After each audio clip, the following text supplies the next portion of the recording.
জিন ছুটবে মানুষের কাছে, মানুষ ছুটবে জিনের কাছে। হচ্ছে কি? যাবো কোথায়, পালাবো কোথায়? আল্লাহ বলবেন আইদাল মাফার, পালাবার কোন জায়গা আজার নাই, সব শেষ হতে হবে, সব মরে যেতে হবে। মানুষ থাকবে না, গাছপালা থাকবে না, পশু পাখি থাকবে না, পাহাড় পর্বত থাকবে না, বিল্ডিং থাকবে না, নদী নালা থাকবে না, সব শেষ হয়ে যাবে। একমাত্র মহিয়ান গরিয়ান আল্লাহ থাকবেন। তাফসীর করছেন আন্তর্জাতিক খ্যাতি সম্পন্ন মুফাসসির কোরআন, বিশিষ্ট ইসলামী চিন্তাবিদ, ইসলামী সাহিত্যিক ও মিডিয়া ব্যক্তিত্ব জনাব হযরত মাওলানা ইমাম হাসান নসরি। জনাব হযরত মাওলানা ইমাম হাসান নসরি। প্রযোজনা ও পরিবেশনায় ইউটিউব চ্যানেল অনিস্টার টিভি। আল্লাহ বলছেন ওই মাটিতে তোরে তৈরি করেছি, আবার ওই মাটির মধ্যে আমি তোরে নিয়ে যাব।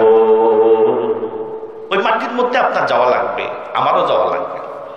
মাটির মধ্যে আল্লাহ জীবন তো নিবেন না, নিবেন মৃত্যুর পর, মরবেন, তারপরে মরতে হবেই। আপনি বিশ্বাস করলেও মরা লাগবে, না বিশ্বাস করলেও মরা লাগবে। আমি কথা বলছি, আমার কথা শেষ নাও হতে পারে। আপনি বসে আছেন, বসা থেকে দাঁড়াতেও না পারেন। মানুষ ভাত খাচ্ছে, হাতে ভাত নিয়েছে, ওই ভাতটি তার গালে না উঠতে পারে। তার আগে দুনিয়ার বুক থেকে মানুষের বিদায় হয়ে যেতে পারে। মৃত্যু এমন একটা চূড়ান্ত সত্য বিষয়।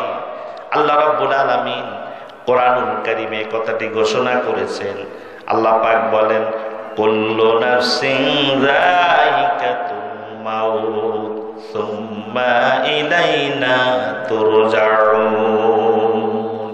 প্রত্যেক প্রাণীকে মৃত্যুর স্বাদ গ্রহণ করতে হবে, এরপরে সকলকে আমার কাছে ফিরে আসতে হবে। কবি বলেন, মরণ থেকে পালাও তুমি, মরণ তোমায় লইবে ঘিরি।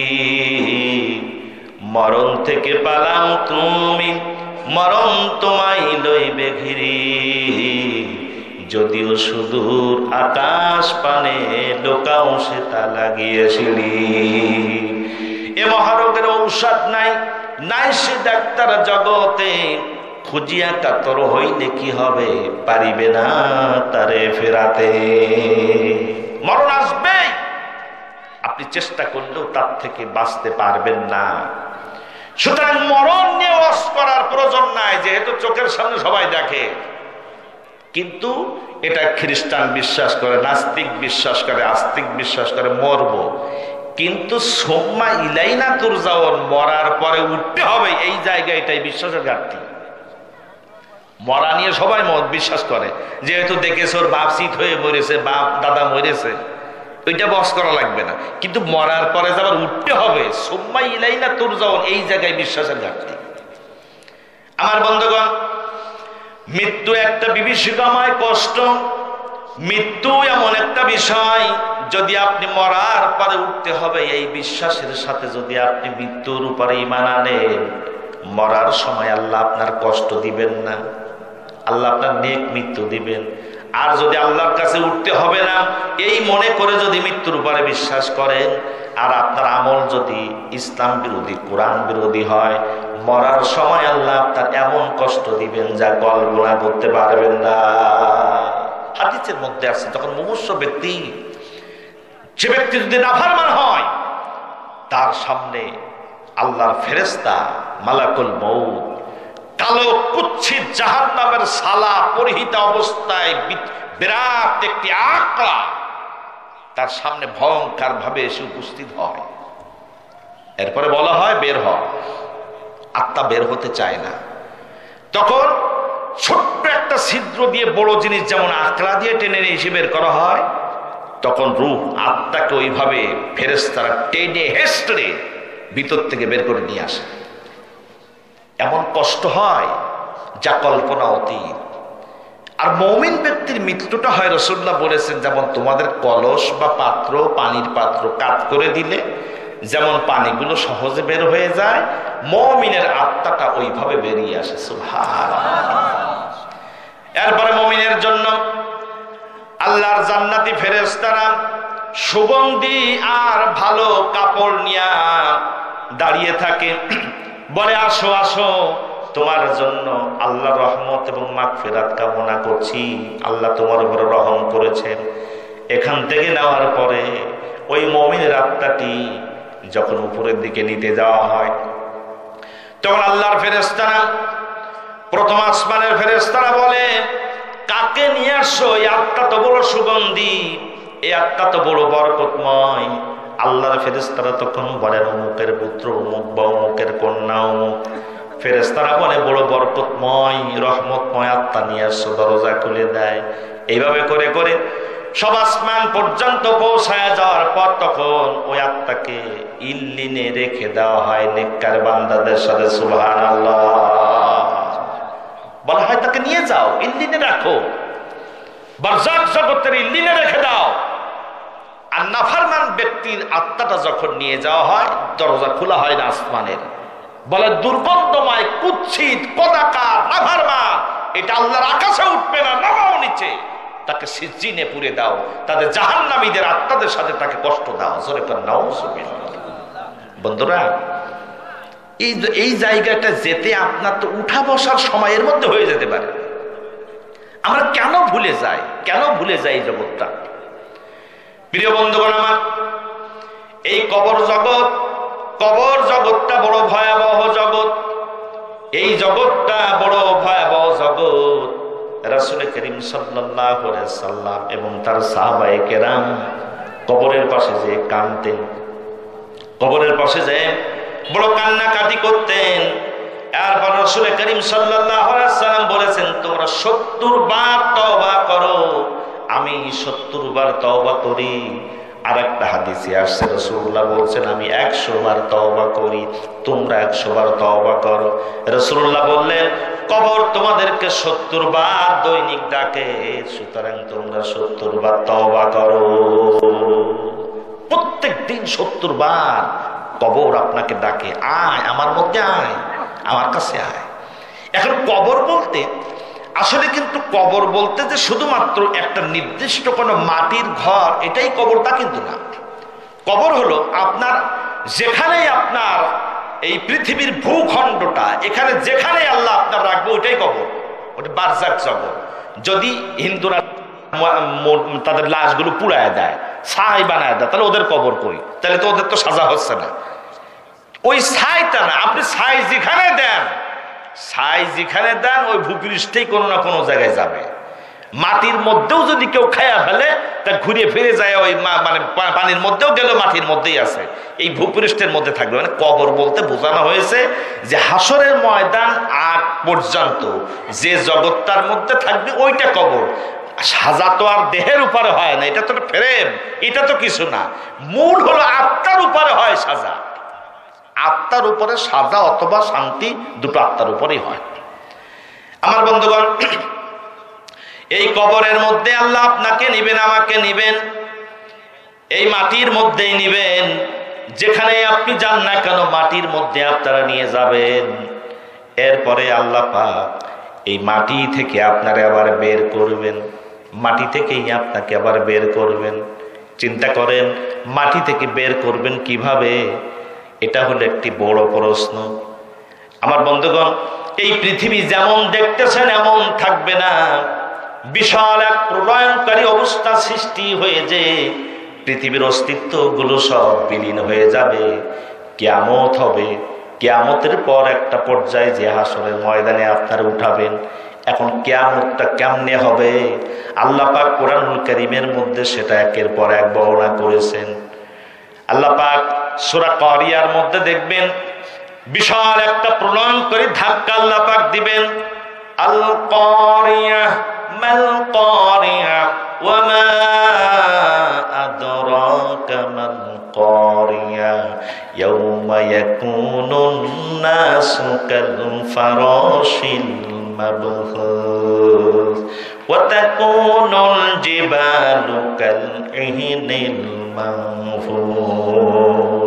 আল্লাহ তাআলা বলেন আল কারিয়া, বিশাল ধাক্কা, বিশাল একটি আওয়াজ।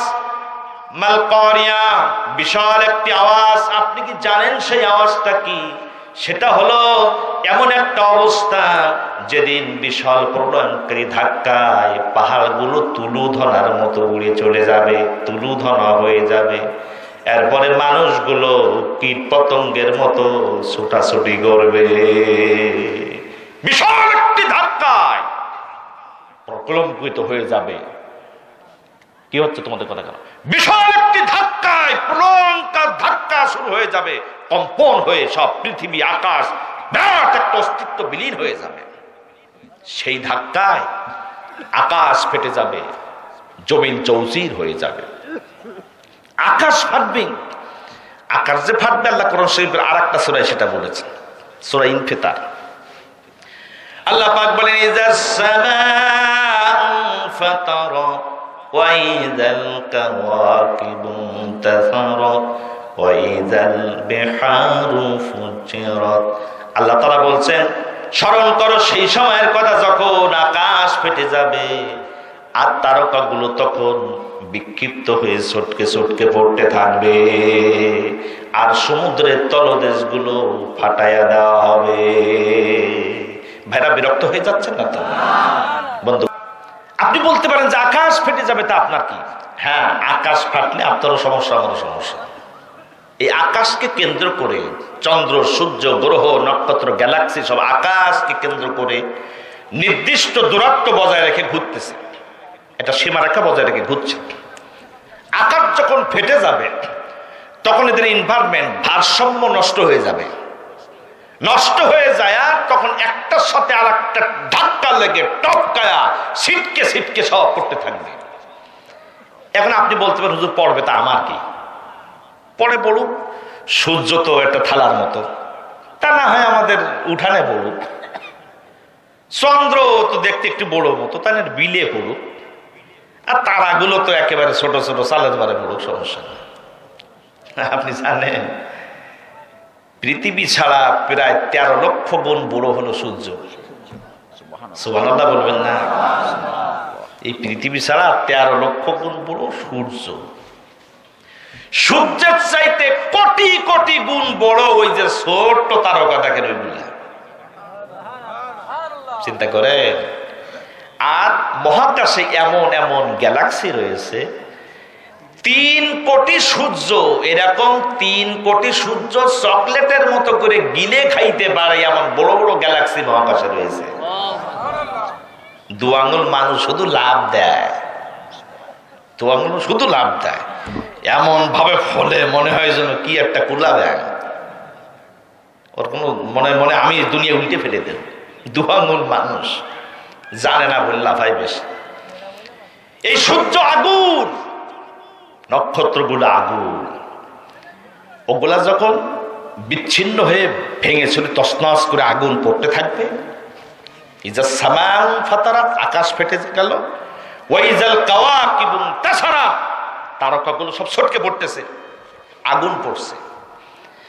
এরপরে দেখেন আল্লাহ পাক বলছেন ওয়াইজাল বিহারু ফুজিরাত, সমুদ্রের তলদেশকে আমি ফাটাইয়া দেব।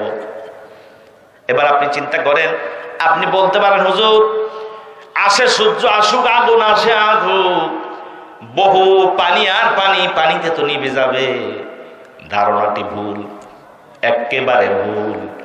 পানি তৈরি হয় 2টা জিনিসের সংমিশ্রণে, অক্সিজেন আর হাইড্রোজেন। অক্সিজেন নিজে জ্বলে, কিন্তু হাইড্রোজেন নিজে জ্বলে না, বরং অন্যরে জ্বালানোর জন্য সাহায্য করে। আর এই যে সমুদ্র, এর তলদেশে আছে বিশাল গ্যাস ভান্ডার। এই মাটির তলদেশও বিশাল গ্যাস ভান্ডার রয়েছে, গ্যাস রয়েছে। সমুদ্র যখন ফেটে যাবে, মাটি যখন ফেটে যাবে, চৌচির হয়ে যাবে, গ্যাসের ধর্ম কিন্তু নিচের থেকে ওপরের দিকে ওঠে। তাহলে গ্যাসগুলো, মাটি যখন ফেটে গেল, সমুদ্রের তলদেশ ফেটে গেল, মাটি ভেদ করে, পানি ভেদ করে উপরের দিকে গ্যাস উঠতে থাকবে। আর উপর থেকে নামতেছে আগুন। আগুন আগুন আর গ্যাস কি বন্ধুত্ব তা তো জানা আছে। আগুসার জ্ঞান, আগুন আর গ্যাস এসে ধরে যাবে তাম পৃথিবী, আগুন আর আগুন। আর এই পৃথিবীর 4 ভাগের 3 ভাগ অথবা 3 ভাগের 2 ভাগ হলো পানি। পানি যে দুইটা জিনিসের সংমিশ্রণ বললাম, অক্সিজেন আর হাইড্রোজেন। অক্সিজেন নিজে জ্বলে, অক্সিজেন তখন নিজ গুণে এই জ্বালানির সাথে জ্বলতে থাকবে, আর হাইড্রোজেন তার নিজ গুণে জ্বালানির সাথে সহযোগিতা করতে থাকবে। তাম পৃথিবী আগুন আর আগুনে পরিণত হয়ে যাবে। আল্লাহু আকবার। সত্য স্তস হয়ে যাবে, পুড়িয়ে কিচ্ছু থাকবে না। জিন ছুটবে মানুষের কাছে, মানুষ ছুটবে জিনের কাছে। হচ্ছে কি, যাবো কোথায়, পালাবো কোথায়? আল্লাহ বলবেন আইনাল মাফার, পালাবার কোন জায়গা আজার নাই। সব শেষ হতে হবে, সব মরে যেতে হবে। মানুষ থাকবে না, গাছপালা থাকবে না, পশু পাখি থাকবে না, পাহাড় পর্বত থাকবে না, বিল্ডিং থাকবে না, নদী নালা থাকবে না, সব শেষ হয়ে যাবে। একমাত্র মহিয়ান গরিয়ান আল্লাহ থাকবেন। সূরা রহমানে আল্লাহ তাআলা বলেছেন, কুল্লু মান আলাইহা ফানিন ওয়া ইয়াবকা ওয়াজহু রাব্বিকা যুল জালালি ওয়াল ইকরাম। আল্লাহ পাক বলেন সব কিছু শেষ হয়ে যাবে, নষ্ট হয়ে যাবে, একমাত্র মহিয়ান গরিয়ান আল্লাহ থাকবেন। সুবহানাল্লাহ। এমনকি ফেরেশতারা পর্যন্ত থাকবে না, সব ফেরেশতার মৃত্যু হয়ে যাবে। প্রথম ফু দিবে তো হযরতে ইসরাফিল আলাইহিস সালাম, তিনি তো ফু দিলেন, বিভীষিকাময় দবিষ্ট সৃষ্টি হয়ে গেল। দ্বিতীয় ফু তখন তিনি দেবেন, তখন এইভাবে করে সব মৃত্যু মুখে পতিত হবে। এমনকি ইসরাফিল নিজেও মৃত্যুবরণ করবে, আজরাইলও মারা যাবে। এখন তৃতীয় ফু তো আর একটা না দিলে জাগ্রত হবে না। সব যখন প্রাণের অস্তিত্ব নাই, আল্লাহ তাআলা একা, তিনি তখন বলবেন কোথায় আছো সেই রাজাধিরাজ সম্রাটের সম্রাট, যারা আমার সাথে আবির্ভূত দেখাতেন, আমার হুকুম মানতেন, আজ কোথায়? কেউ তো সাড়া নাই, আর দেবেন বা কে? কেউ তো নাই। এরপরে আল্লাহ পাক হযরত ইসরাফিল আলাইহিস সালামকে আবার জীবন দান করবেন। তিনি তখন সিংহায় ফুঁক দিবেন, তখন যে যেখানে মাটির মধ্যে আছে, যেখানেই আছে, সব কীট পতঙ্গের মতো সব উঠতে থাকবে। আল্লাহ পাক বলেন ওয়াইদাল বিহারু ফুজ্জিরাত ওয়াইদাল কুবুরু বুসিরাত। কবরের মধ্যে যা আছে, কবর মানে হলো ভূপৃষ্ঠ, যেখানে যা আছে সব বের হতে থাকবে, সব উঠে গেলাম হাসরের ময়দানে। ওইভাবে প্রথমে তো একভাবে আল্লাহ তাআলা সবাইকে উঠাবেন না। সর্বপ্রথম আল্লাহ পাক ফেরেশতাদের জাগ্রত করার পর আল্লাহ পাক সর্বপ্রথম আপনার আমার নবীকে উঠাবেন। সুবহানাল্লাহ। আমার নবী, আল্লাহ নবীকে আল্লাহ তাআলা উঠাবেন। এরপর আস্তে আস্তে সব উঠতে থাকবে। আবু বকর উঠবে, উমর উঠবে, ওসমান উঠবে, আস্তে আস্তে সব উঠতে থাকবে। বিশাল হাসরের ময়দান সৃষ্টি হয়ে যাবে। সেদিন আপনার সব হিসাবগুলো আল্লাহ আপনার কাছে বুঝে দেবেন। মুমিনের ডান হাতে, বেঈমানের বাম হাতে সে আমলনামা হাজির হয়ে যাবে। সব দেখতে পাবেন সেদিন, যে যা করেছে সব। আমার বন্ধুগণ, একটা কঠিন একটা অবস্থার মধ্যে সেদিন পড়ব। বিচারক হলেন এমন বিচারক যার কাছে কোনো সাক্ষীর প্রয়োজন নাই। এই পৃথিবীর মধ্যে যত বিচারক হয় সাক্ষীর উপরে ভিত্তি করে বিচার করে। সাক্ষী যদি মিথ্যা সাক্ষীও দেয়, তাহলে সাক্ষী যেদিকে পাল্লা ভারী হয় বিচারকের রায় সেই দিকে চলে যায়। তার কারণ বিচারক তো দেখেন নাই যে সে কি করেছে, সেখানে তো সে ছিল না। কিন্তু এমন একজন মহা বিচারকের সামনে সেদিন আমরা হাজির হয়ে যাব, যার কোনো সাক্ষীর প্রয়োজন হয় না, নিজেই সবকিছু দেখেন, নিজেই সবকিছু জানেন, তিনি আল্লাহ। সবকিছু দেখেছেন আমরা যা করছি, এমনকি আমাদের মনের ভিতরে এখানে যা আছে সব। আমরা, আপনি পাশে আছেন, আপনি আমার কথা বুঝছেন না, আপনার কথা আমি বুঝতেছি না, কিন্তু মনের ভিতরে যা এখন উকি দিচ্ছে কেউ না জানলে একজন জানতেছেন, তিনি কে? আল্লাহ তাআলা। সুতরাং সেই মহান রবের সামনে বিচার হবে, হিসাব দিতে হবে সেটা। আমার বন্ধুগণ, সুতরাং ওই ভয়ে জীবন চালানো উচিত যে তার কাছে আমি হিসাব দিতে পারবো, যেগুলা সেই কাজগুলা করব, তাছাড়া করব না। আমার বন্ধুগণ, যদি এই তিনটা জিনিস আপনি ধারণা করতে পারেন, মনের ভিতরে ঈমান মজবুত করতে পারেন, মাটি থেকে এসেছি, আল্লাহ পাঠিয়েছেন, মাটির মধ্যে যাব, আবার মাটির মধ্য থেকে আল্লাহ আমারে উঠাবেন, বিচার দিতে হবে, তাহলে একজন মানুষের জীবনের মোড় পরিবর্তন হয়ে যাবে। দুনিয়ার সব কাজ সে আল্লাহর জন্য উৎসর্গ করবে। এটাই তো দেখেছি আমরা ইসলামের ইতিহাসের ভিতরে, যাদের ঈমান পাকা হয়ে গেছে তারা নিজের জীবন দিয়েছেন, এমনকি ইসলামের জন্য নিজের কলিজার টুকরা সন্তানগুলো বিলীন করতে কুণ্ঠাবোধ করেন নাই। এতক্ষণ শুনলেন মহতারাম মাওলানা ইমাম হাসান নাসিরী হুজুরের তাফসীর। Mobile number 01712283097। হুজুরের সকল তাফসীরের অডিও ভিডিও সবার আগে পাওয়ার জন্য অন স্টার টিভি চ্যানেলটিকে সাবস্ক্রাইব করে আমাদের সাথেই থাকুন। জাযাকাল্লাহু খাইর।